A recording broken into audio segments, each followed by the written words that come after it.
Want to speak real Vietnamese from your first lesson? Sign up for your free lifetime account at Vietnamesepod101.com. Hi guys, welcome back to the series of Month in Vietnam, and you're watching Vietnamesepod101.com, the fastest, easiest, and most fun way to learn Vietnamese. So in this video today, we're going to discuss about November, how's the weather like, where to go in Vietnam, and some typical things about November. So let's get started. What it takes, made lots of mistakes, taking shots, skipping breaks, feeling lost, feeling great. Thời tiết vào tháng 11 tương đối mát mẻ ở cả ba miền ở Việt Nam. Thời tiết vào tháng 11 tương đối mát mẻ ở cả ba miền của Việt Nam. Thời tiết vào tháng 11 tương đối mát mẻ ở cả ba miền của Việt Nam. That means the climate or the weather in Vietnam is relatively cool in the north, the central, or even the south of Vietnam. Yeah, because this is the end of autumn and it's gonna be winter soon. So usually this is like the best time in the north, including Hanoi, where I'm from. You can see like lá vàng rơi, lá vàng rơi.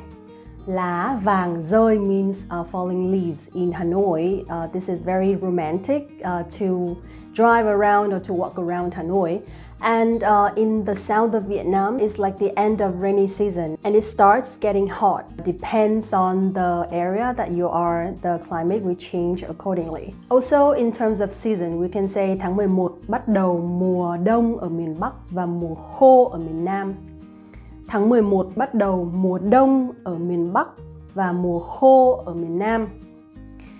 Tháng 11 bắt đầu mùa đông ở miền Bắc và mùa khô ở miền Nam. That means November starts winter in the north and dry season in the south. Okay? Tháng 11 bắt đầu mùa đông ở miền Bắc và mùa khô ở miền Nam. So if in the north we have 4 clear seasons, which are spring, summer, autumn, and winter. On the other hand, in the south, we say to each other that in Saigon, there are only hot season and very hot season. But actually we can say mùa khô và mùa mưa. Mùa khô và mùa mưa. Mùa khô means dry season and mùa mưa means rainy season. Một số miền núi phía Bắc như Sapa, Hà Giang, Lào Cai, Mộc Châu đã khá lạnh vào tháng 11. Một số miền núi phía Bắc như Sapa, Hà Giang, Lào Cai, Mộc Châu đã khá lạnh vào tháng 11.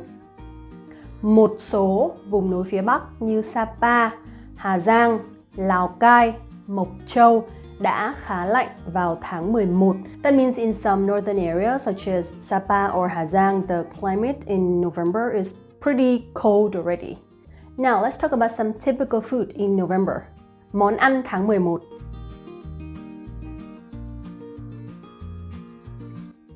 Tháng 11 là mùa của những quả cóc già chín vàng. Tháng 11 là mùa của những quả cóc già chín vàng.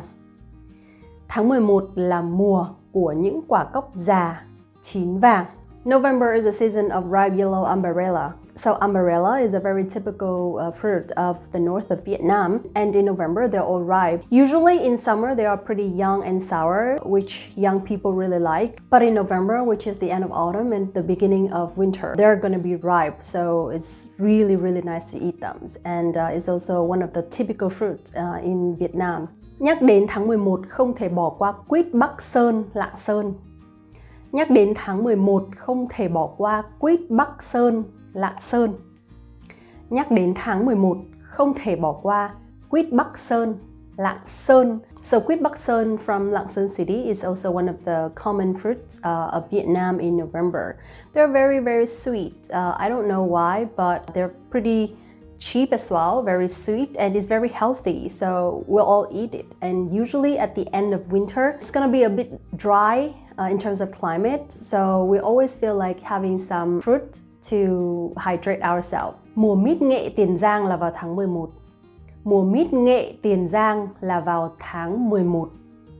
Mùa mít nghệ Tiền Giang là vào tháng 11. So if you're a big fan of jackfruit, then you can come to Tiền Giang in November. It's also the jackfruit season in Tiền Giang. Usually, mít nghệ Tiền Giang is very, very sweet and it's very yellow. In Vietnam, we also use jackfruit to make some food, to make some dishes, which is pretty special. So I hope one day you can try them.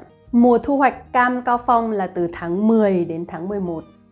Mùa thu hoạch cam Cao Phong là từ tháng 10 đến tháng 11. Mùa thu hoạch cam Cao Phong là từ tháng 10 đến tháng 11. Cao Phong orange harvest season is from October to November. So aside from quýt, we also have cam, which is orange. Cam Cao Phong, one of the very popular oranges of Vietnam. Now let's talk about some holidays in October. Các ngày lễ trong tháng 11.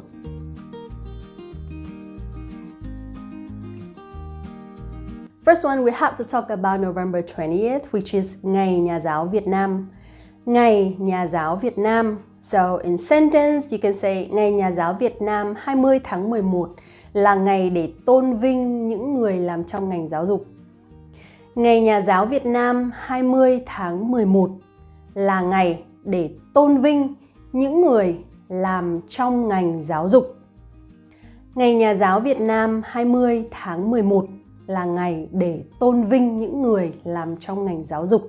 That means Teachers' Day, November 20th, is the day to honor people who work in education field. I'm also working in education field. I have been working here for like 4 or 5 years and I'm really into teaching as well. So 20 tháng 11, Ngày Nhà giáo Việt Nam is the biggest festival for teachers like us and it's very, very happy to enjoy this day. We usually have some parties at school, some activities, some presents from the students as well. The presents are just some flowers, some handicrafts, or some cards from our students, but it's very happy to receive them because it's our students' love. Another holiday in October, which is Ngày Quốc tế Nam giới. Ngày Quốc tế Nam giới là một sự kiện toàn cầu diễn ra vào 19 tháng 11 hàng năm.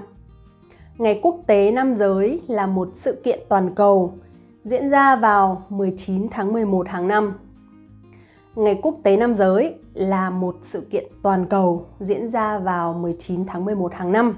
That means International Men's Day, a global event that takes place on 19th November every year. I don't know if it's big in your country, but in Vietnam, this is like also a chance for us to show appreciation to our men. Maybe this is a day that men can be a little bit demanding towards their women, but that's gonna be very interesting for families that have only one man. Like mine, because we have 3 daughters in our family and my father is like the most handsome. Next one, Ngày lễ độc thân 11 tháng 11. Ngày lễ độc thân 11 tháng 11 xuất hiện đầu tiên ở Trung Quốc. Ngày lễ độc thân 11 tháng 11 xuất hiện đầu tiên ở Trung Quốc. Ngày lễ độc thân 11 tháng 11 xuất hiện đầu tiên ở Trung Quốc. That means the Singles Day, November 11th, first appeared in China. And due to the response of young Chinese people, nowadays it becomes very popular everywhere in the world, especially in Vietnam, because we have a lot of single people. Because it's November 11th and it contains 4 number ones and it looks like a single person. So this is a very interesting day for single people to enjoy their single life and to celebrate their lives as well. Ngày lễ độc thân là ngày để tôn vinh những người ế bền vững. Ngày lễ độc thân là ngày để tôn vinh những người ế bền vững. Ngày lễ độc thân là ngày để tôn vinh những người ế bền vững.